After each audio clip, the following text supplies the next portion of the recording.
Hello viewers and welcome to my channel guys. आज मैं आपके लिए माय स्ट्रेंज हीरो की एपिसोड नंबर 7 की स्टोरी एक्सप्लेन कर रही हूँ। अगर आपने इस सीरीज़ की पिछली वीडियोस को नहीं देखा तो उसका लिंक आपको डिस्क्रिप्शन बॉक्स और कमेंट सेक्शन में मिल जाएगा। तो फ्रेंड्स, लास्ट एपिसोड में हमने देखा था कि संजोंग टीयर्स के साथ बॉक्सू से पूछ रही होती है कि स्कूल लाइफ में वो उस पर रहम खाकर उसके साथ अच्छा बिहेवियर रखता था क्या, और वो ये भी एडमिट करती है कि उस रूफ टॉप इंसिडेंट वाले दिन भी उसको मिसअंडरस्टैंडिंग हो गई थी। वो बॉक्सू की खामोशी से घबरा कर उठकर जाने लगती है तो वो उसको पीछे से आवाज़ देता है और कहता है कि वो उसके साथ अच्छा बिहेवियर इसलिए रखता था क्योंकि वो उसे लाइक करता था। फिर संजयोंग उसे बताती है कि स्कूल में कोई भी नहीं जानता था कि उसके पेरेंट्स नहीं हैं और वो अपनी पुअर ग्रैंड माँ के साथ रहती है। और साथ में वो ये भी ऐड करती है कि उसको स्कूल इसलिए भी पसंद था क्योंकि वहाँ बॉक्सू होता था। और वो रो कर ये कहती है कि उसके जाने के बाद वो स्कूल को लाइक नहीं करती थी। और वो बॉक्सू से कहती है कि वो हमेशा से उस पर ट्रस्ट करती थी और ये लेट बताने पर वो अपोलोजाइज भी करती है। फिर अगले सीन में हम देखते हैं कि वो दोनों एक रेस्टोरेंट में बैठे होते हैं। यहाँ पर संजयोंग उसे कहती है कि पहले ये सब पूछने की मुझ में हिम्मत नहीं थी। इस बात पर बॉक्सू हैरान होता है कि ये सब पूछने में हिम्मत जुटाने की क्या ज़रूरत थी। तो आगे से वो कहती है कि असल में वो इस बात से डरती थी कि कहीं सच में ही बॉक्सू उस पर रहमदिली ही ना करता हो, क्योंकि इससे पहले भी लोग उसका सीक्रेट जानने के बाद उस पर सिर्फ रहम ही खाते थे। अब उन दोनों के बीच जो मिसअंडरस्टैंडिंग थी वो क्लियर हो गई थी। इतने सालों से उसे हर्ट करने पर संजयोंग उससे फिर से सॉरी करती है और वो उसे पास्ट को भूल जाने का कहता है। फिर वो दोनों एज अ स्टूडेंट और टीचर फिर से शुरुआत करने का फैसला करते हैं। अगली सुबह बॉक्सू बहुत खुशी खुशी उठता है और नाश्ते की टेबल पर भी अजीब अजीब सी हरकतें करता है। बॉक्सू की फैमिली उसे अचानक से ऐसा खुश देखकर काफ़ी हैरान होती है और सोचते हैं कि ये इतना क्रेजी कैसे हो गया। फिर स्कूल में भी वो खुशी खुशी अपना वॉलंटियर वर्क करता है। टीचर पार्क आकर उसको स्कूल में दोबारा से आने पर वेलकम करता है। ऊपर से वाइस प्रिंसिपल भी आ जाता है और वो बॉक्सू को दोबारा से स्कूल में देखकर काफ़ी परेशान होता है और टीचर पार्क से पूछता है कि ये ट्रबल मेकर फिर से वापस क्यों आ गया है। उसकी इस बात पर बॉक्सू बड़े आराम से उसे कहता है कि मैं तो अब ग्रेजुएट कंप्लीट होने के बाद ही स्कूल छोड़ूंगा, तब तक मैं कहीं जाने वाला नहीं। अगले सीन में संजयोंग क्लास की अटेंडेंस लेने के लिए जाती है तो ऊपर से बॉक्सू भी क्यूट सी स्माइल लिए अपनी क्लास में एंटर होता है और फिर बड़े प्यार से अपनी सीट पर बैठकर बार बार संजयोंग को गॉगली आईज से देखता रहता है। संजयोंग ये सब कुछ देखकर काफ़ी शर्मा सा जाती है और फिर क्लास से बाहर चली जाती है।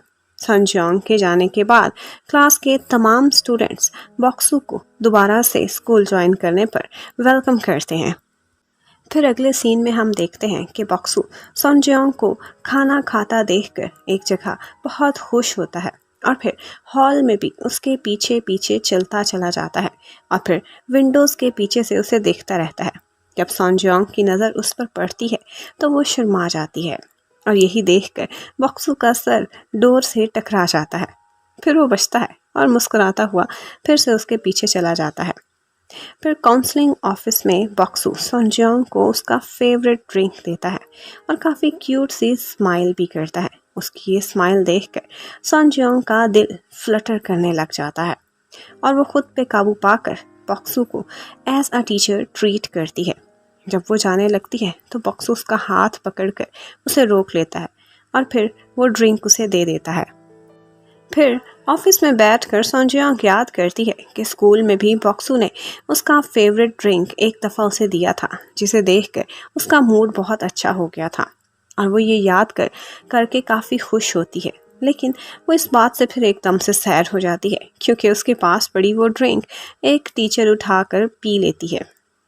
उधर बॉक्सू का फ्रेंड और मिंजी इकट्ठे बैठे होते हैं तो ऊपर से बॉक्सू उन दोनों की तरफ आता है उसको स्कूल यूनिफॉर्म में देखकर वो लोग काफ़ी हैरान होते हैं। फिर मिंजी एक काम से बाहर चली जाती है तो बॉक्सू अपने फ्रेंड को सन जियोंग से होने वाली मुलाकात का बताता है। तो उसका फ्रेंड उससे पूछता है कि क्या उसको पता है कि उसके पुअर होने की बात स्कूल में सेहू ने फैलाई थी। तो आगे से बॉक्सू कहता है कि नहीं, मैंने नहीं बताया, क्योंकि ये बात सुनकर उसकी फीलिंग्स और भी वर्स हो जाएंगी, इसीलिए मैंने ये बात छुपा ली है। फिर रात को बॉक्सू सनजियोंग के लिए उसके घर खाना पैक कराकर लेकर जाता है। सनजियोंग इतना सारा खाना देखकर हैरान होती है। उसे तो खाना पसंद ही बहुत था, लेकिन फिर दिल पर पत्थर रखकर लेने से मना कर देती है। बॉक्सू वो खाना वहीं रखकर एक साइड पे छुप जाता है और वहीं से देखता रहता है कि बाद में सनजियोंग आकर वो खाना उठाकर ले जाती है। और वहाँ से खाना उठाते देखकर बॉक्सू काफ़ी खुश हो जाता है और स्माइल करता है। फिर अगले दिन स्कूल में टीचर पार्क बॉक्सू को सनजियोंग को देखते हुए पकड़ लेता है, लेकिन बॉक्सू आगे से कोई बहाना बना देता है। और फिर बाद में टीचर पार्क सनजियोंग को भी देख लेता है कि वो भी चोरी चोरी बॉक्सू को देख रही है। तो वो ये देखकर खुश हो जाता है और अचानक ही सनजियोंग को बुलाता है तो वो थोड़ा सा घबरा जाती है। फिर वाइल्ड फ्लावर क्लास में सेहू एकदम से क्लास में एंट्री देता है। सनजियोंग के साथ साथ स्टूडेंट्स भी सेहू को अचानक से अपनी क्लास में देखकर सरप्राइज्ड हो जाते हैं। फिर सेहू क्लास में बेटर कैरियर्स को अचीव करने पर एक लेक्चर देता है और वो अपने इस लेक्चर में खुद की एग्जाम्पल भी देता है। तो सारे स्टूडेंट्स काफ़ी हैरान भी होते हैं।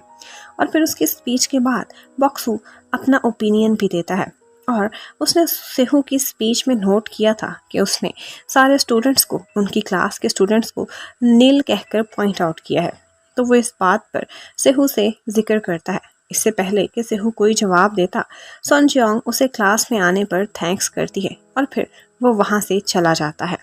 फिर स्कूल के बाद सनजियोंग सेहू से अपने स्टूडेंट्स की काउंसलिंग को होल्ड करने का कहती है। फिर बातों ही बातों में वो सेहू से पूछती है कि उस इंसिडेंट जो रूफ टॉप में हुआ था, क्या तुम्हें बॉक्सू ने ही धक्का दिया था? तो आगे से सेहू काफ़ी परेशान सा हो जाता है और एकदम से झूठ बोल देता है कि हाँ, उसी ने ही मुझे धक्का दिया था, और वो उसे खुद पर ट्रस्ट करने को कहता है। सनजियोंग तो पहले ही सच को जानती थी और वो जान गई थी कि इस वक्त सेहू की आंखें भी झूठ ही बोल रही हैं। तो सनजियोंग वहाँ से चली जाती है। फिर अगले दिन टीचर पार्क बॉक्सू के फ्रेंड के पास उनके ऑफिस में जाता है और उन्हें एक काम करने के लिए देता है कि बॉक्सू के लिए एक काम आया है, और वो एडवांस में उनको काफ़ी सारे पैसे भी दे देता है। असल में तो ये टीचर पार्क की एक ट्रिक थी। और फिर टीचर पार्क बॉक्सू को उस काम के में मिस सनजियोंग को साथ ज्वाइन कराने वाला था। वो एंड टाइम पर बीमारी का बहाना करके सनजियोंग को वहाँ पर भेज देता है।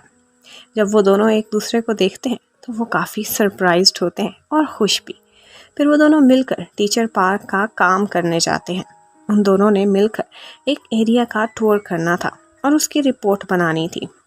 फिर बॉक्सू सनजियोंग को एश्योर कराता है कि वो मिंजी के साथ डेट नहीं कर रहा, बल्कि पिछले 9 साल से उसकी कोई भी गर्लफ्रेंड नहीं रही। फिर ऑफिस में बॉक्सू का फ्रेंड अपने फ्रेंड को वीडियो कॉल करता है तो वो पीछे खड़ी हुई सनजियोंग को देखकर काफ़ी हैरान होता है और मिंजी भी उन दोनों को देख लेती है। फिर वो जल्दी जल्दी में वहाँ से जाने का प्लान करती है और उसके साथ जाने के लिए बॉक्सू का फ्रेंड भी तैयार हो जाता है। फिर बॉक्सू और सनजियोंग उस एरिया में बहुत सी फ़ोटोज़ भी बनाते हैं और बहुत सारे कपल्स को बाइक राइड करते हुए भी देखते हैं। फिर वो दोनों मिलकर खुद भी बाइक राइड करते हैं और काफ़ी खुश नज़र आते हैं। फिर थोड़ी देर बाद बॉक्सू देखता है कि मिंजी और उसका फ्रेंड भी वहाँ पहुँच आए हैं। तो बॉक्सू उन दोनों को इग्नोर कर देता है और अपनी साइकिल भगा लेता है।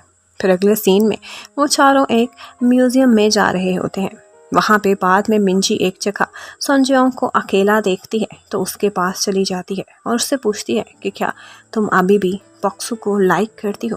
तो आगे से सनजियोंग उसे ना हाँ कहती है और ना ही ना।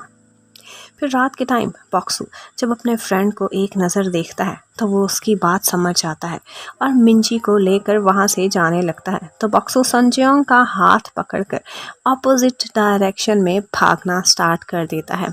फिर एक लाइटनिंग वाली प्यारी सी साइड पर लेके आता है। वो दोनों काफ़ी खुश होते हैं और अपने पास्ट को याद करते हैं। फिर सन जियांग उससे पूछती है कि तुम मुझसे नफरत तो नहीं करते हो। तो आगे से बक्सू से कहता है कि तुम आज ही मेरा ड्रीम पूरा करोगी। और वो उसे अपना ड्रीम याद भी कराता है कि मैं सन जियांग का बॉयफ्रेंड बनना चाहता हूँ। और फिर वो उसे हक कर लेता है और उसे कहता है कि उसने बहुत कोशिश की कि वो इन सालों में सन जियांग को भूल जाए, लेकिन वो उसे भूल नहीं पाया। और इस बात से वो बहुत खुश होता है। फिर थोड़ी देर बाद वो सन जियांग को किस करता है और यहीं पर वो दोनों इकट्ठे खड़े होते हैं कि ड्रामे की एपिसोड ख़त्म हो जाती है।